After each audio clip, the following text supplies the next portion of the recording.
Hey, I'm Jim. I'm the pastor here at Flatirons, and I'm really glad that you're joining us for this Christmas series that we're calling Who Does That?, where we're taking a different look at Christmas and maybe thinking about it in a different way. So I hope you enjoy this series as we ask that question, who does that?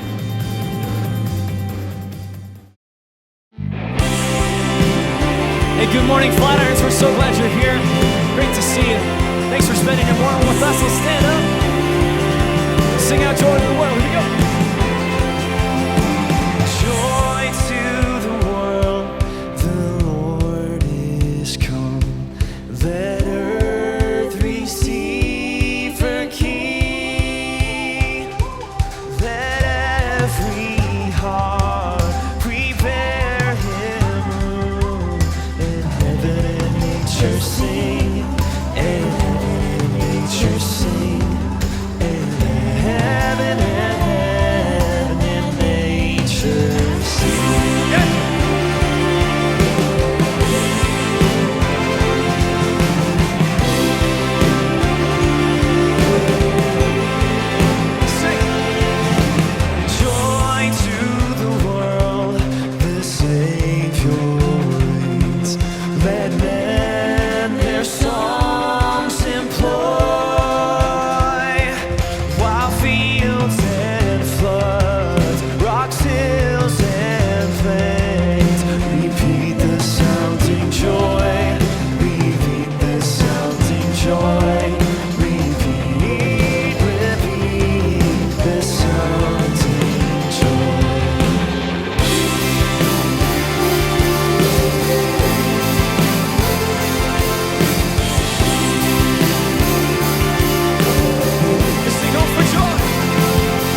While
forsaken.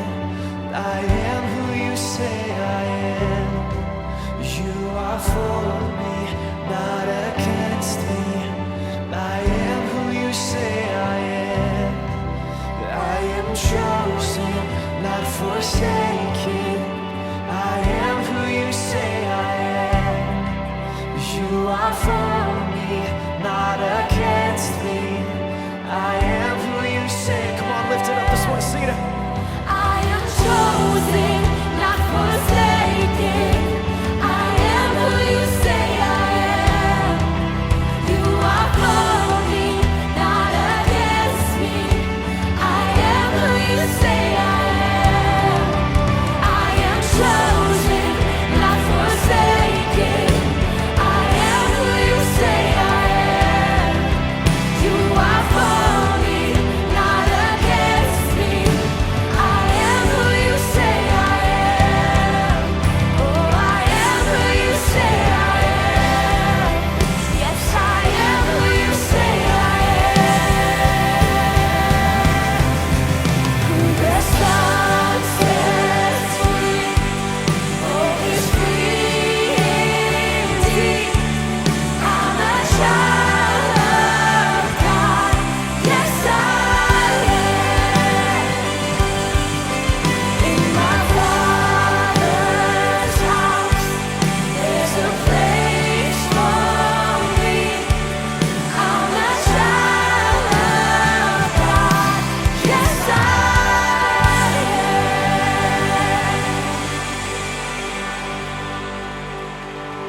am. All right. Good morning. We're so glad you're here today. Go ahead and take a second, greet somebody around you, shake someone's hand next to you, and you can take your seat.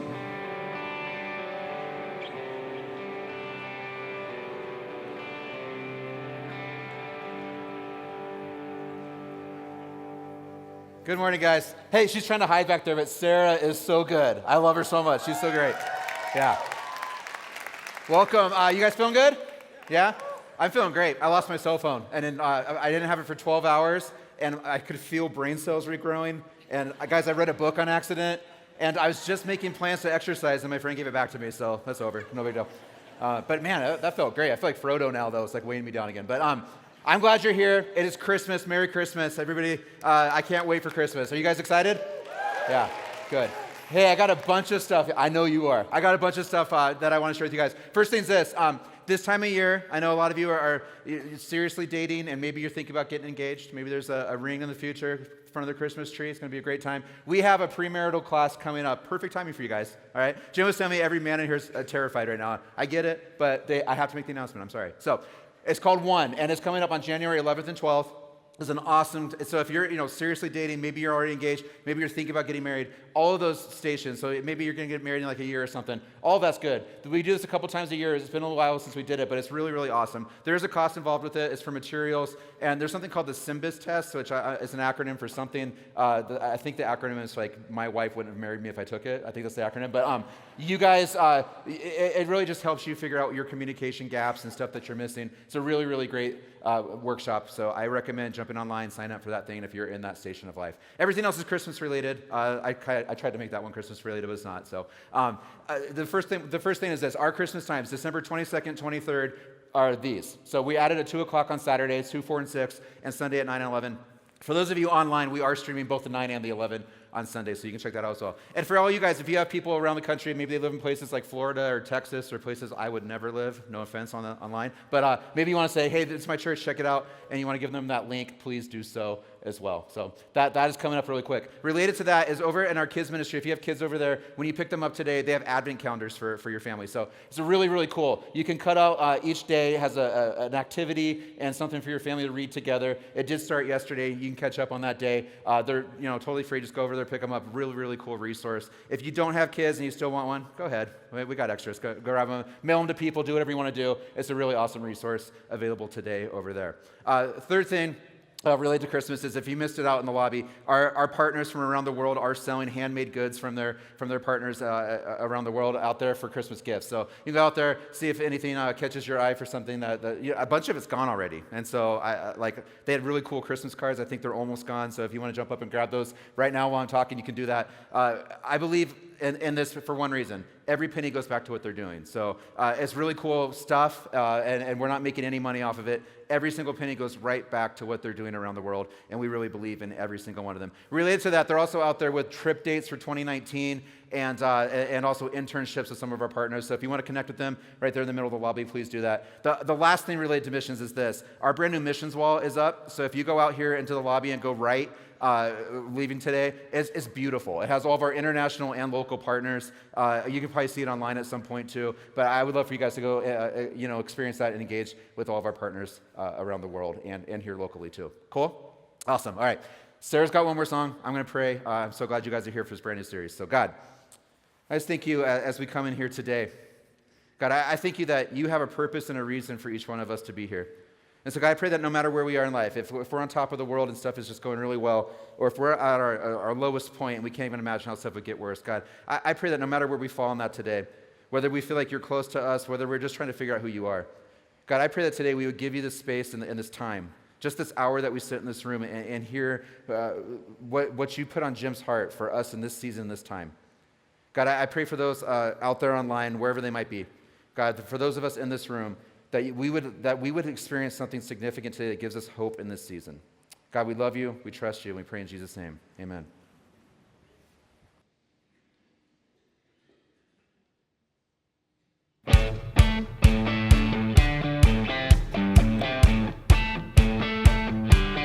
I can feel it in the back of my tongue. All of these words getting trapped in my lungs. Heavy like a stone, waiting for the river to run. I wanna lash out. I wanna let it out. 'Cause I can feel it on the back of my tongue, on the back of my tongue. Oh,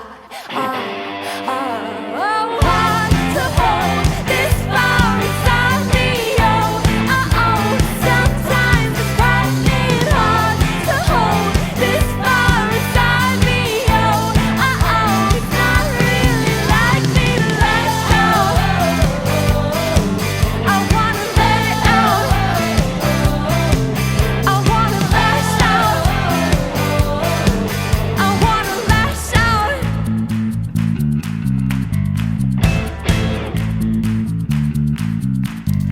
I got something to say, my start a riot. Rip that tape from my mouth, I won't be quiet. 'Cause everything is nothing till you realize it's something you want. I wanna lash out. I wanna let it out. 'Cause I can feel it on the back of my tongue, on the back of my tongue. Hard to hold this fire inside me. Sometimes it's finding hard to hold this fire inside me. It's not really like me to lash out. I wanna let it out. I wanna lash out. I wanna let it out. I can feel the cork come out of the bottle. I can feel the cork come out of the bottle. I can feel the cork come out of the bottle. I can feel the cork come out of the bottle. Lash out. I wanna let it out. 'Cause I can feel it on the back of my tongue, on the back of my tongue. Hard to hold this fire inside me. Sometimes it's finding hard to hold this fire inside me. Not really like me to lash out. I wanna let it out. I wanna lash out. I wanna let it out. I gotta lash out.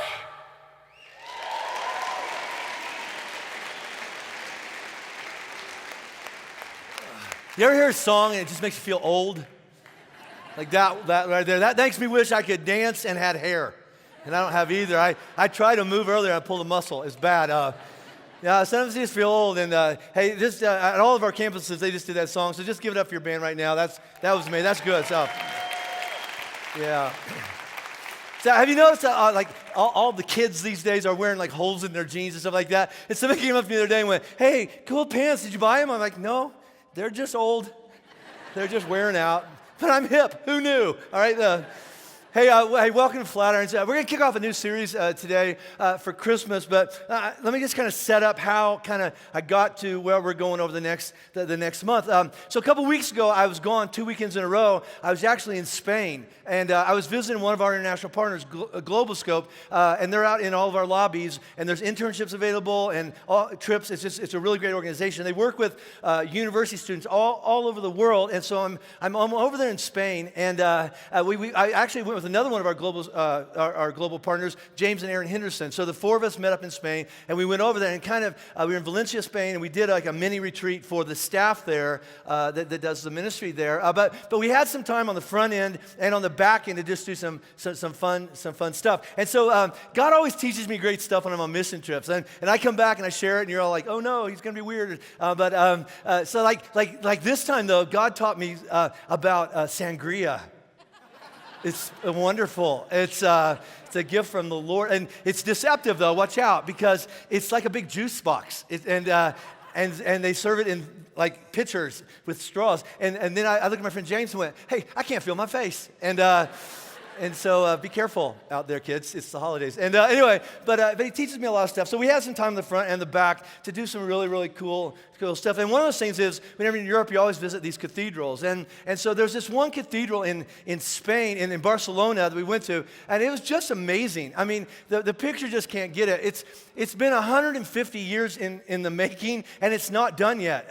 It's worth over $1 billion in modern dollars. And there's another like steeple spire that's going to go in the middle that's almost 50% taller than anything you see there, and it's just nuts. You can see it from miles and miles away. So you go into this thing, and it's a big tourist attraction now. And like on one side of the building, Gaudi is the architect, and then all the statues are about the birth of Jesus. On one side of the building. On the other side of the building, all the statues are about the crucifixion and resurrection of Jesus. And then the entire interior of the place is all about resurrection and life.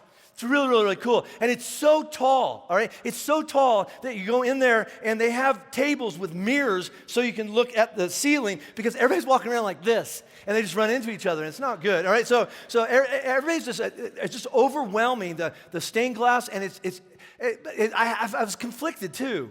Because here's this huge $1 billion building with all these beautiful things going on, and people talking about the architecture and the glass and the windows and all that. And I remember thinking to myself, this is about Jesus, right? And I felt a little judgmental, I'll be honest with you, but I looked around because nobody's really talking about Jesus. They were talking about the architecture and the history, and everybody's taking pictures, and I get it, because it's a big tourist. It's a very, very interesting place.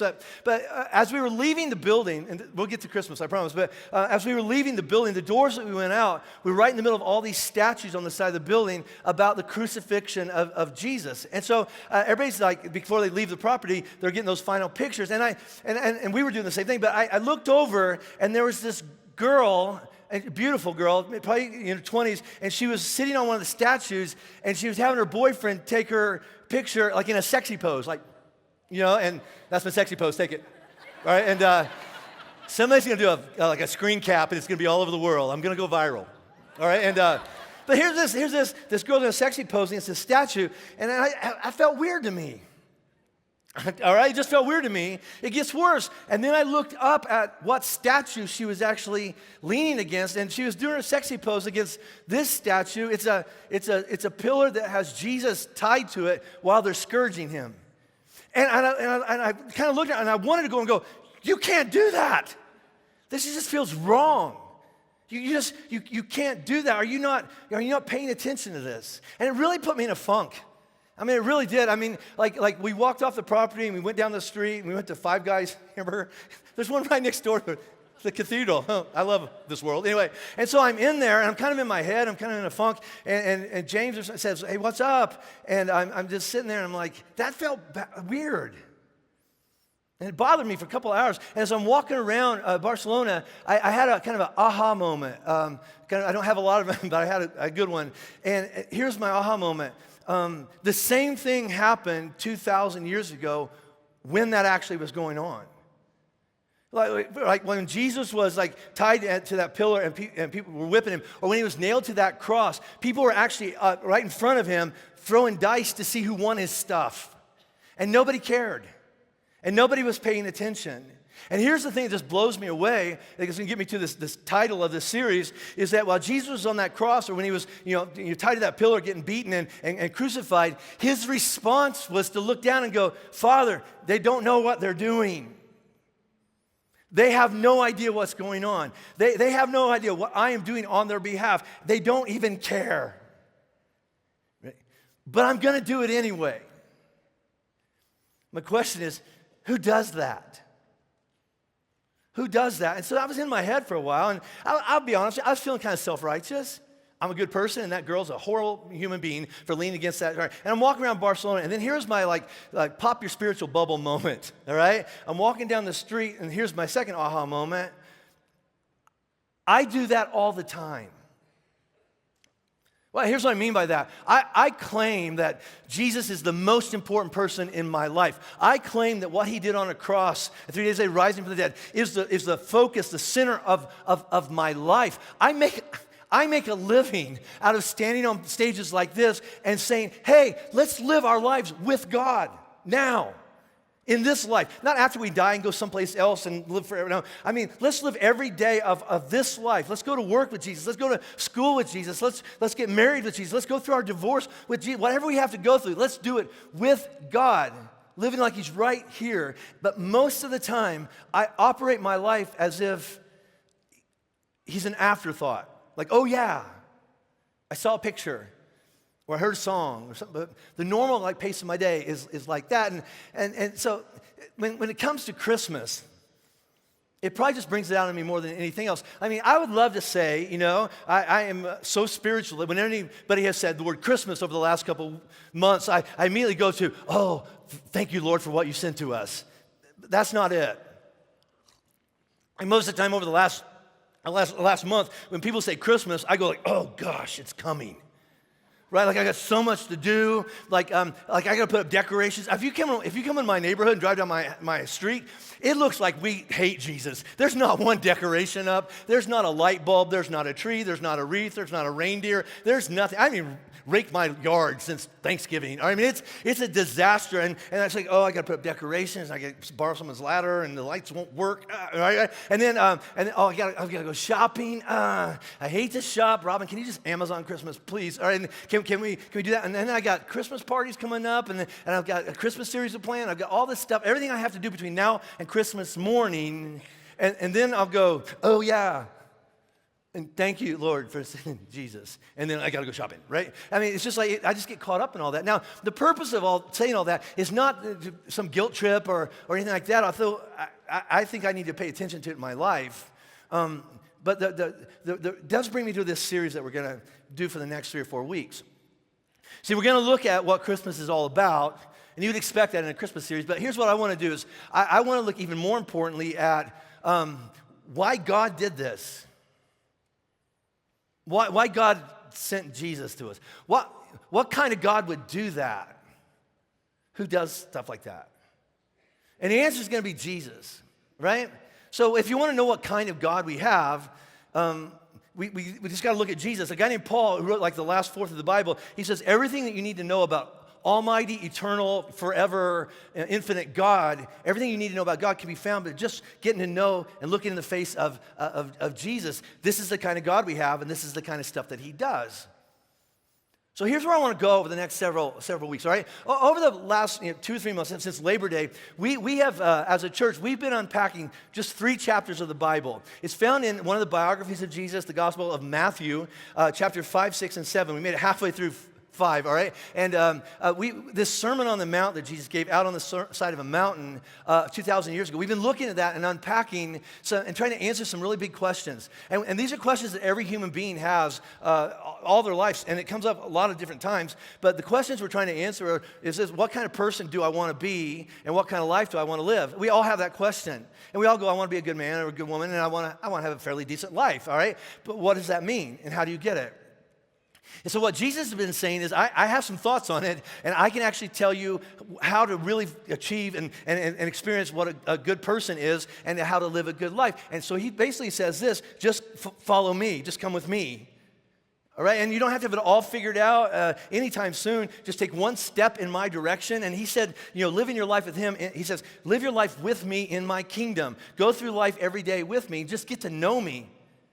Get to know who I really am. And here's what we've said over and over the last several months. If you spend enough time with Jesus and begin to listen to him and watch him, here's the goal, is you're going to take a look at all your thoughts and all your ideas and all your definitions that life has kind of handed you. And you're going to look at those, and the number one thing Jesus said is you might want to rethink it. And so as I get to know Jesus and how he thinks and then how he sees things, my goal is that I'll start thinking like him, and then I'll see stuff like him, and then when I find myself in a circumstance, maybe something different will come out of me. And I maybe start doing something kind of like Jesus would do. Not because I'm trying to be good. Not because I'm trying, okay, I'm not gonna get mad, I'm not gonna do this, I'm not gonna say that anymore, I'm gonna cut way back on that, I'm gonna try really, really, really hard. No, I want to be different on the inside. See, so we're gonna hit this a lot over the next month. So whenever this question comes up, like who does that? What we're gonna say is, well, Jesus does. But let me tell you what the goal is. I was going to say the goal of this series, but really it's kind of the goal of life, really, is that when we go into a different circumstance and face stuff, and we've looked at some big ones over the last several months in here, like sometimes you get so angry you just want to murder somebody, or sometimes, it's just so hard you just want to tap out on the marriage and go do something else. We look at some big stuff, but the goal is that, so who does that? Jesus does that, but here's the goal, right? But who does that? And the goal is, I want to. There's no one like Jesus, but he does that. And maybe for the first time in my life, I did something close. I want to be more like that.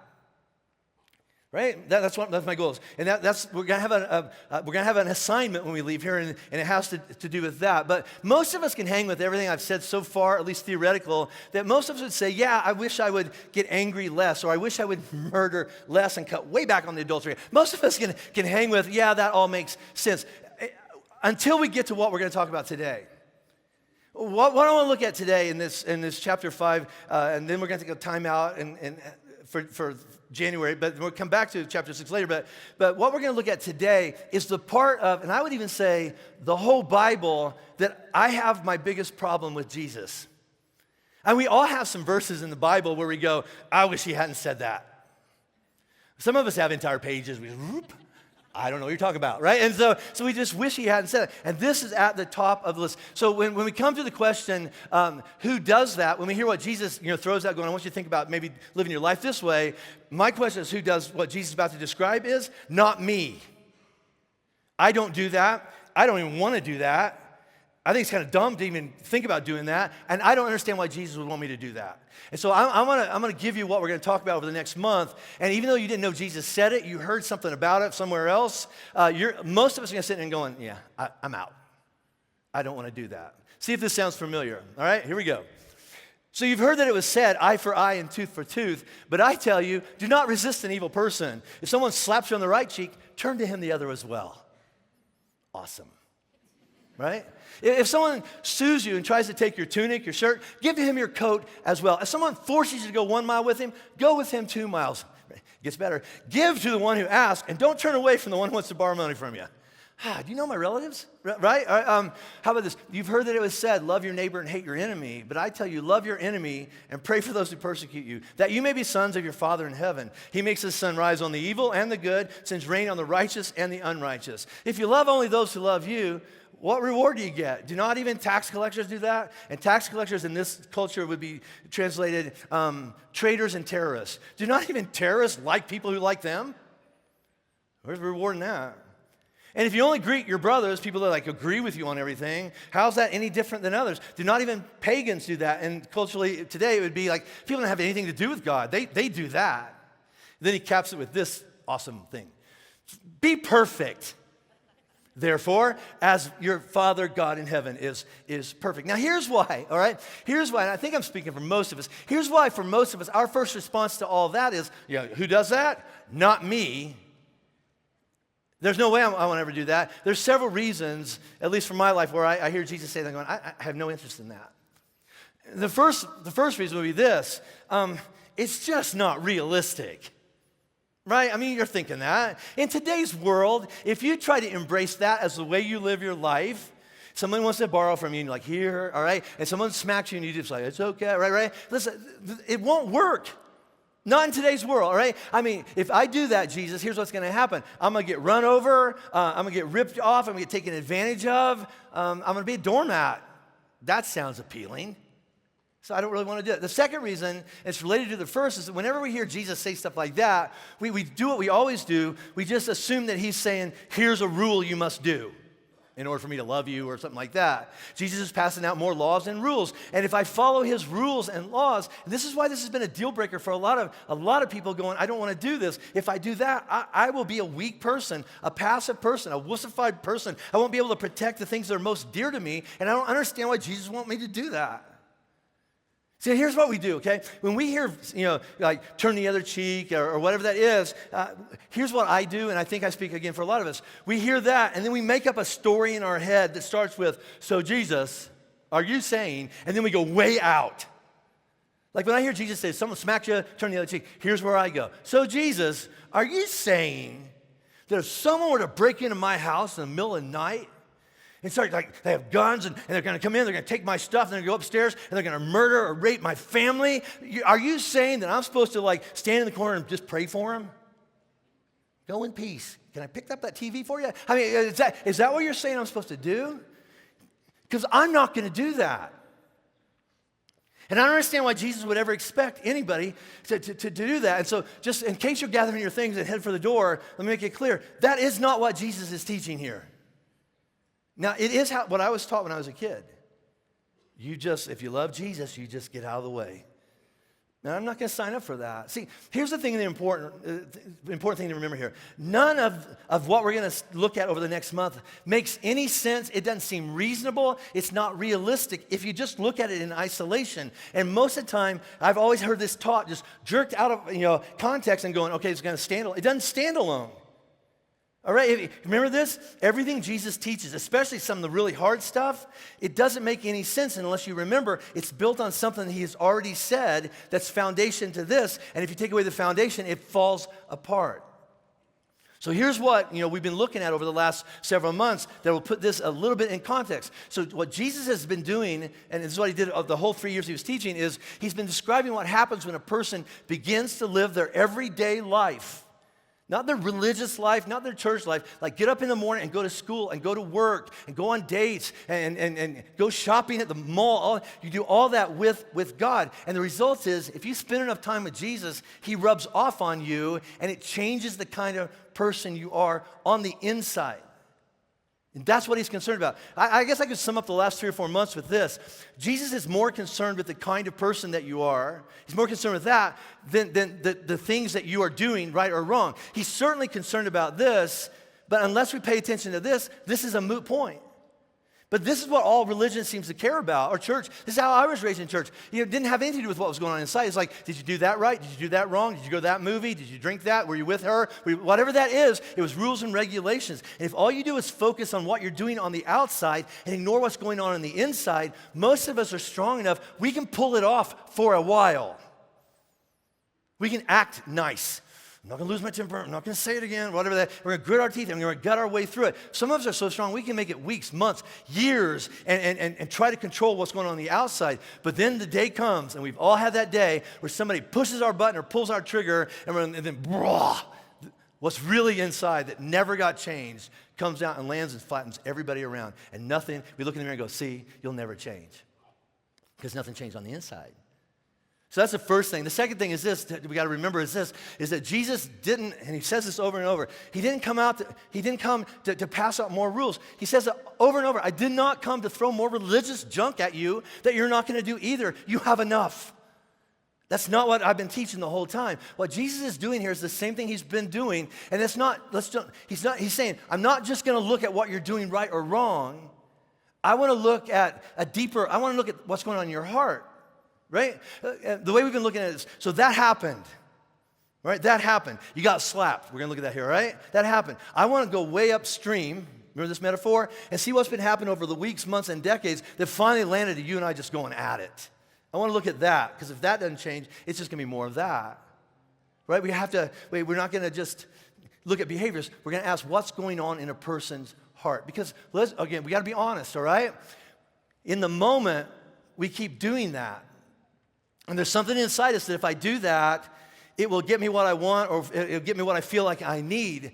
But it never has yet. It hasn't, right? But again, in the moment, it feels like it's my only option. Slapping back is the only option I have, and it's actually making it works. It's just the only thing I know to do. Unless, there's a big word here, right? This is the number one thing Jesus taught. We got to rethink that. Repent is the word. You got to rethink that.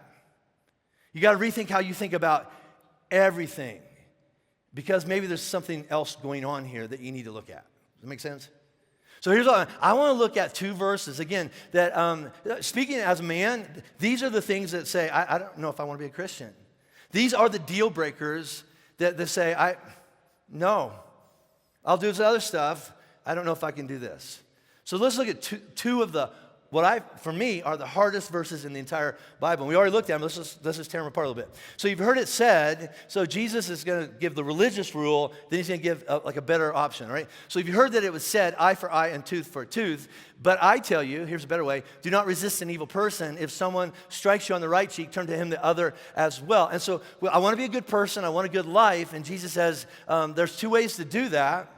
There's religion, and then I have some thoughts on the matter, too, that might be better. So here's the religious way. You've heard it said, eye for eye and tooth for tooth. So there's a chapter in your Bible, right, Leviticus chapter 24, that is an entire list of rules and laws about if somebody does something to you, this is what you can do back. And, I mean, it's pretty inclusive. Everything from if somebody breaks your arm, here's what you can do back. If somebody shoots, I love it, I just hit me. Shoot your eye out, you'll shoot your eye out. It's a Christmas story. Anyway, so if somebody pokes your eye out, this is what you're allowed to do back. If somebody kills your cow, this is what you're allowed to do back. But it's also a list of, but you're not allowed to do more than that. So there's actually a law in the Bible that says if someone breaks your arm, you can break theirs. Someone going, that's in the Bible? I'm a Christian, all right? If someone pokes your eye out, you're allowed to poke theirs. If someone kills your cow, you can have one of their cows. It's actually, but also in there, it says this. If someone breaks your arm, you're not allowed to break their arm and their leg just to show them. That's too much. If someone pokes your eye out, you don't go, well, you're going to be blind on my watch. You don't get to say that, right? You don't. If they take your cow, you don't get everything they own. That's too much. Now, here's a question, all right? Why would ask yourself this question. Why would a person say, you broke my arm, I ought to be able to break your arm? What is it in us that goes, you hurt me, I'm hurting you? What is it that says, you insulted me, I'm going to insult? What is it that when somebody does something to us, we want to do something back to them? And here's the answer. I think we're looking for something good. I really do. I think we're looking for justice. Right? And it just feels like this will get us there. I mean, if you break my arm, I ought to be able to break your arm. That's just fair. Right? I mean, we're wanting to make things right. And there's just something within us that says, I want to hit you back because in my mind, you hit me and I hit you, and somehow that evens the score, and now we're okay. Or if you do this to me and I do this to you, then karma will come back into balance. I don't know what it is. And then if I just make it fair, then we can put all this behind us and we can walk on. And it's never worked. Has it? It's never fixed. It's never solved anything.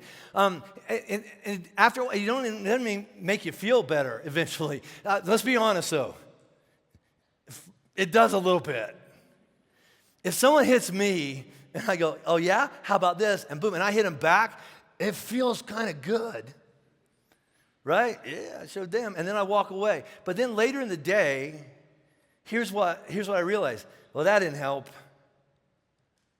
It didn't help, and now I already heard that they're planning on doing this to me, and then I'm going to have to go up here, and I'm going to have to do this, and escalate, and then finally none of us have eyes and teeth.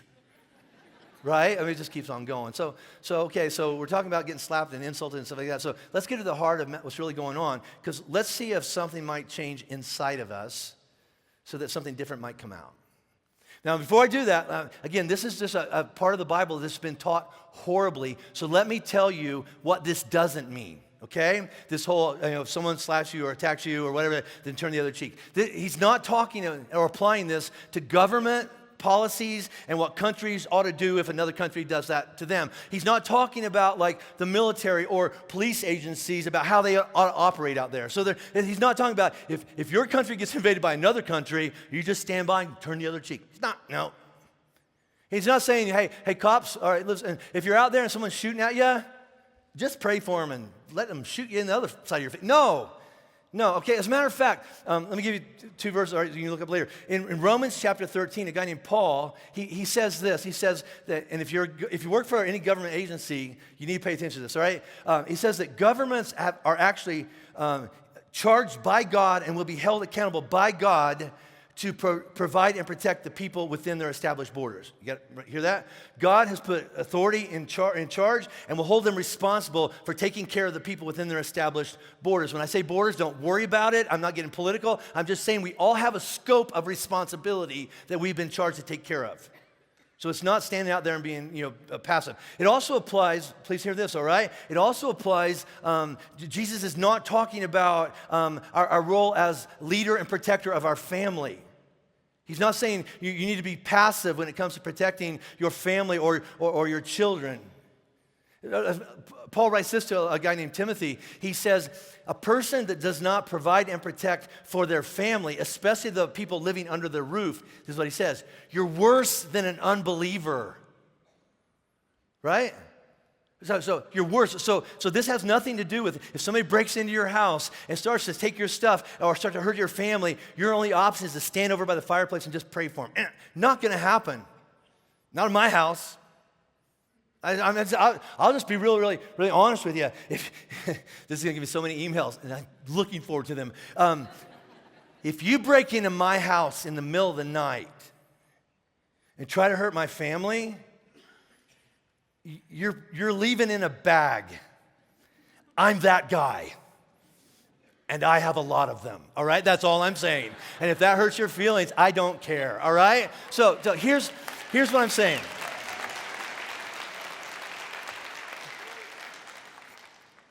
I'm not making any more statements. Don't come in my house. That's all I'm saying.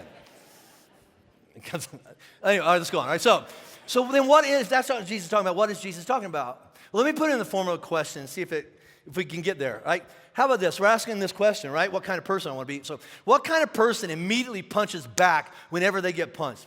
And here's my first response. Awesome person. Strong person says, I'm not a victim. You're not going to do that to me. That's my first response, okay? So let me put it a little bit different. I'm going to add a word in here and see if it means something different. What kind of person would you be if and what's the next word? First response. What kind of person would you be if your first response wasn't to immediately hit back when you are hit? So again, remember this. Jesus is not passing out some rule that says in all times, in all circumstances, in all situations, you be passive and don't hit back. That's not true. There may be times when fighting back is the right thing to do. There may be times when you go, I have to fight back, or something worse is actually going to happen, right? It's like when we were talking about divorce a few weeks ago. God never meant for any of us to go through divorce, but he also has a compassionate heart and realizes, but you know what? People are really mean to each other, so there may be times in your life where you have to get one. Right? That's just reality. And it's the same thing with fighting. He's not passing a rule going in all times and all places, never, ever fight back. That's not the question or the directive here. Here's what I want to look at. What kind of person would you be if your first response wasn't to, without even thinking, just slap? Right? Hit, punch, insult, injury for injury, evil for evil. Now remember, okay, this teaching is very important to remember. It's based on a foundational thing that he said earlier, that if you rip that out of it, it just falls apart. So let me throw out a few things we've covered over the last few months in here, okay? The first thing is this. When you know who you are, and let me rephrase that. When you know who Jesus says that you are, and you agree with him.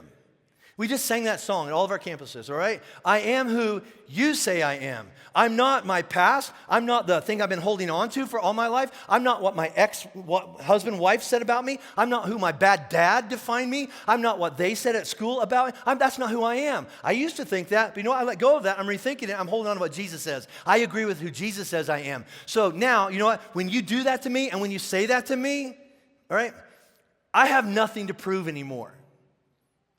So bring it on. Because who I am doesn't have a question mark anymore. So whatever you have to say, fine. I'm okay.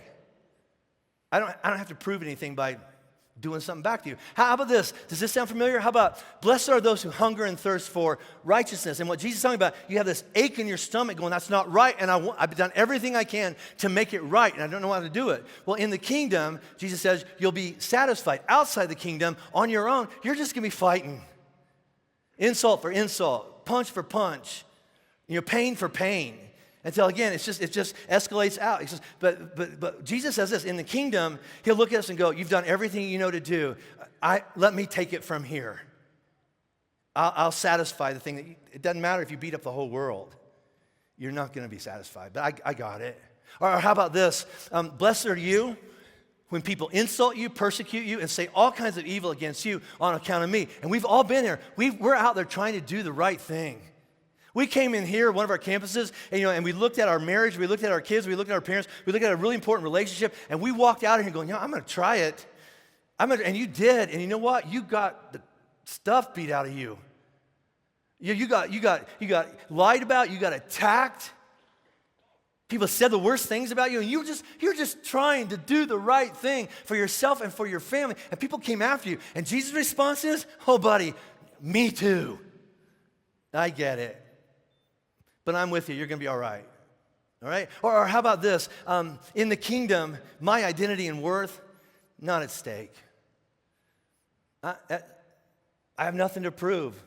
So I don't have to get angry and then let it spin into contempt and then look at you and redefine you as something that I can actually attack and then hurt you. I don't have to go there anymore. That's what I've always done my whole life. So let me ask one more question and give you a story and we'll get out of here. What if you were the kind of person who's willing to look at the bigger picture? And you don't just look at, okay, I got slapped, or she said that about me and it made me mad. But what if you don't just look at that, but you're able to kind of see it different? Because remember the whole goal of this thing is, I'm trying to think like Jesus would think here, so I can see that the way Jesus would see it, and then maybe that will do something inside of me, and actually I'll engage with it different. So I want to tell you a story, and then we're going to learn a new song and get out of here.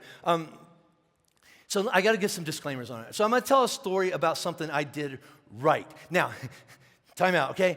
I would love to stand up here and go, that's how I operate now. This is what I do all the time. Nope, I did it one time in Spain. I got to reach way back and find one, all right? I'm going to give you a story about the one time that what I'm teaching today, I got kind of right. And I haven't done it well since then. I've had a couple moments close to it, but I'm going to give you one, and then we're going to walk out of here with an assignment going, let's all get one.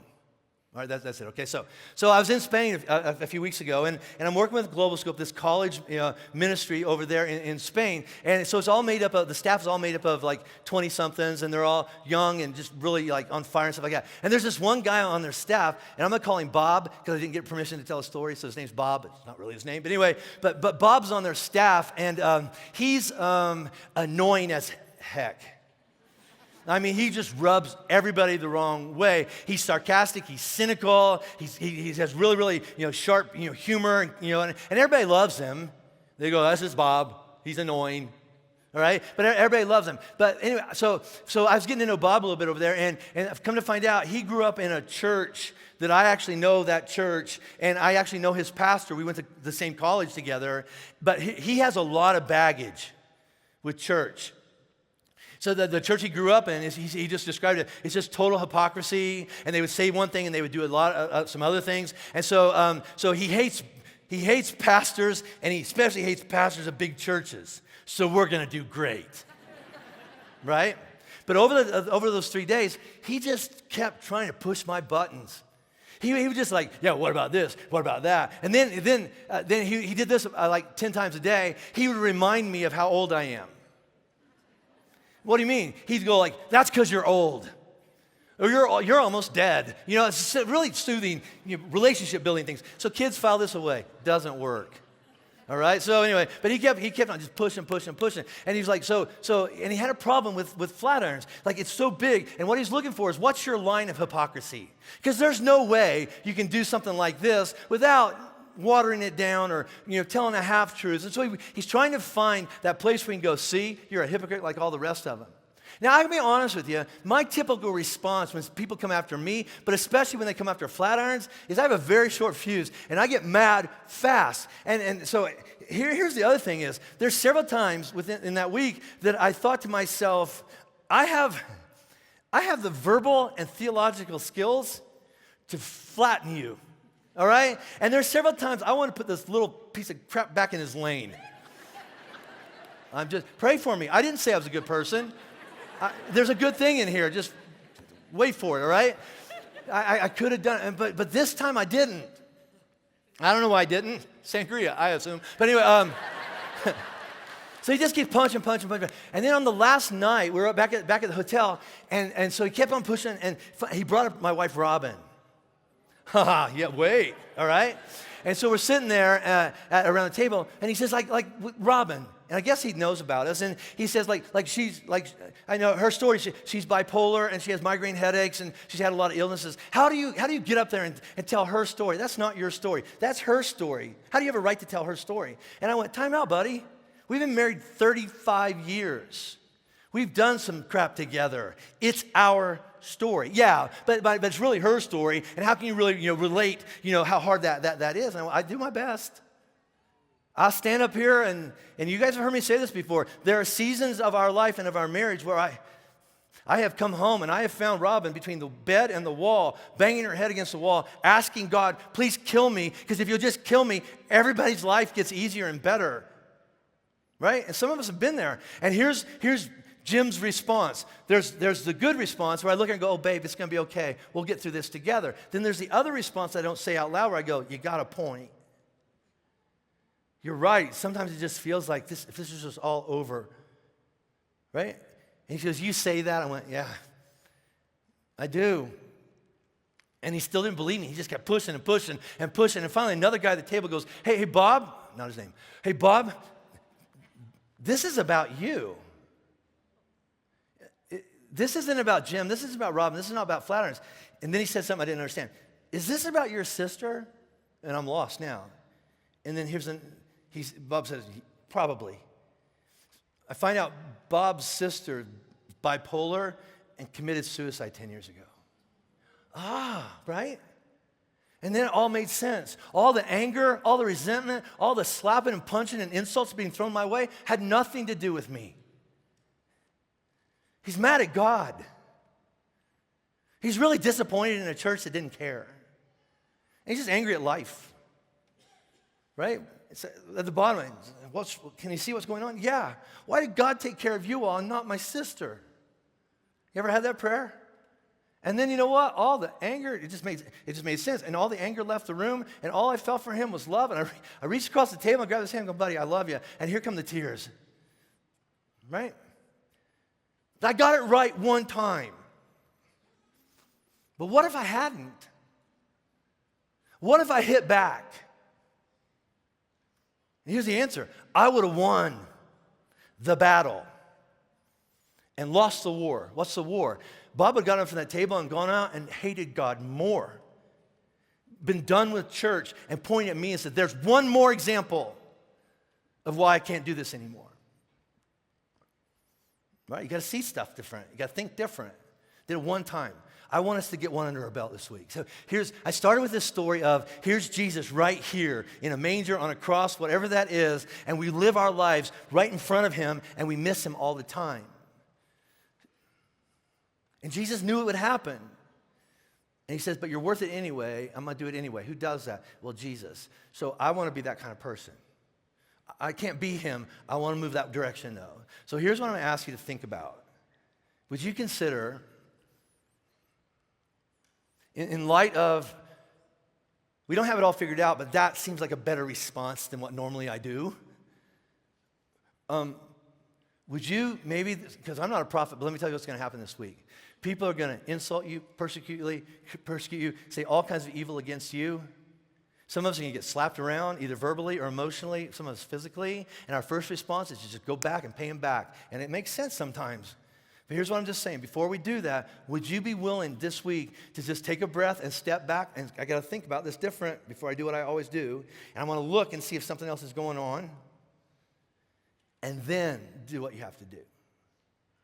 And what if we, again, who does that? Well, Jesus does that. But wouldn't it be great if this week we could look back over the week and go, I did on Tuesday, I got one. And then maybe that'll lead to Wednesday. And who knows where it goes from there, but we gotta think different. So, all right, let me wrap this up. I have like 26 seconds. And so, really fast, let me tell you the road to get to this series. Right before I went to Spain, I went out to Baltimore. And I told you about this in the spring. I have a kid in my youth group that grew up and started a church in Baltimore. And it's been going for 10 years. And they finally built their very first auditorium with kids space and all that. And so I finally got to go out there on November the 7th. And I got to speak for it, the very first service. And so I stepped on that stage and went, hey, it's good to be at Flatirons East. Because it's just like it's this, all right? And they kind of went, I don't know. Anyway, and but and they're probably watching right now, so hey, Mosaic. And but then they opened up their building with the song that I want us to learn. And it's such an amazing song because it's everything I've said so far, only better than how I've said it. And the title of the song, I'm going to write this down, is Jesus. It's memorable, all right? And it's Jesus. There is no one like you. There's no one that compares to you. There's no one who does what you do.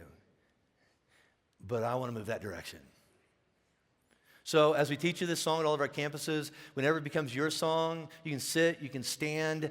We are on time, so there's no need to leave early, kids. And Jesus is watching. And, no, if you have to leave, you have to leave. But it's just especially the back half of this song is just powerful. And I just want you to think about stuff this week. Cool? So God, in this moment, I just want to say this. I'm so glad that when you look down from that cross and saw my life and my story, and I think I speak for a lot of us, you said, I'm going to do it anyway. Knowing that there would come a day in history, and for some of us, today is that day where we finally pay attention and go, that sounds better than what I have. He sounds better than what I'm doing. And we take a step in your direction. But we're going to need your help because we've never done this before. We've never looked at it like this before. We've never thought like this before. And so we're going to go in your direction. So God, give us eyes to see like you see, and a heart to feel what you feel, and a brain to think like you think. So then we walk into whatever we walk into this week. Who does that? Jesus. This time I did too. That's our prayer in Jesus' name. Amen.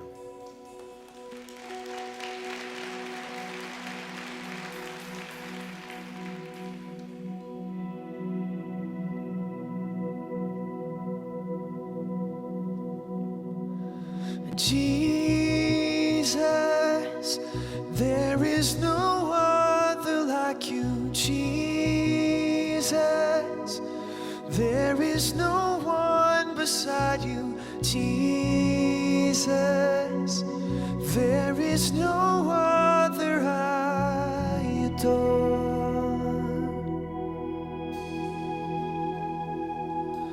Jesus, there is no other like you, Jesus. There is no one beside you, Jesus. There is no other I adore.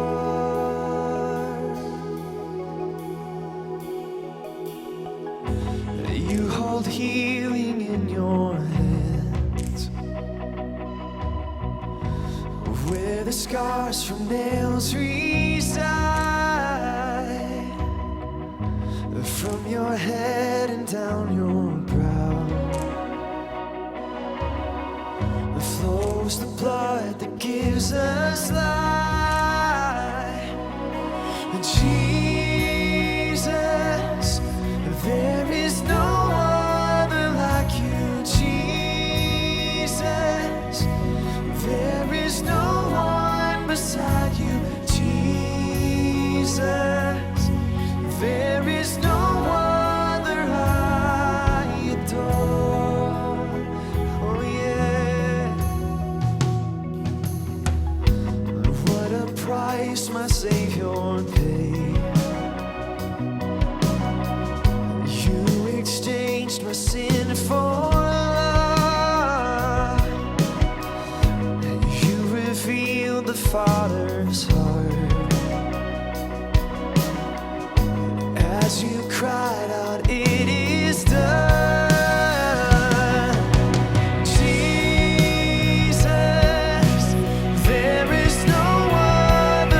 is no other. There is no other. None like you, God, my Savior, my Jesus. Beautiful Savior.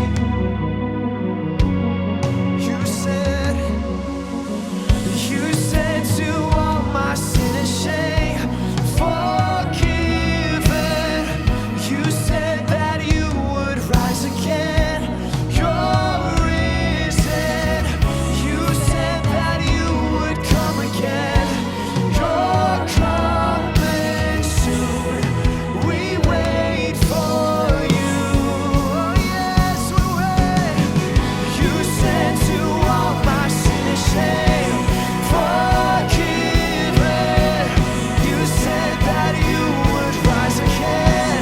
You're risen. You said that you would come again. You're coming soon. We wait for you, Jesus, Jesus. There is no other like you, Jesus. There is no one beside you, Jesus. There is no other I adore. There's no other like you, Jesus. There is no other like you, Jesus. There is no one beside you, Jesus.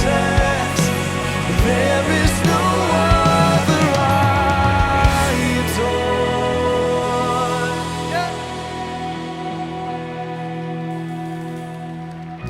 All right. It's a great morning together. Thank you so much for spending your morning with us. We would love if you would stop on your way out at those Christmas sales. We'd love if you would just be able to buy some stuff out there, support our local and international partners around the world. Prayer team up here at the front, buckets at the back if you would like to give. Have a great week, everybody. We love you. We'll see you next time.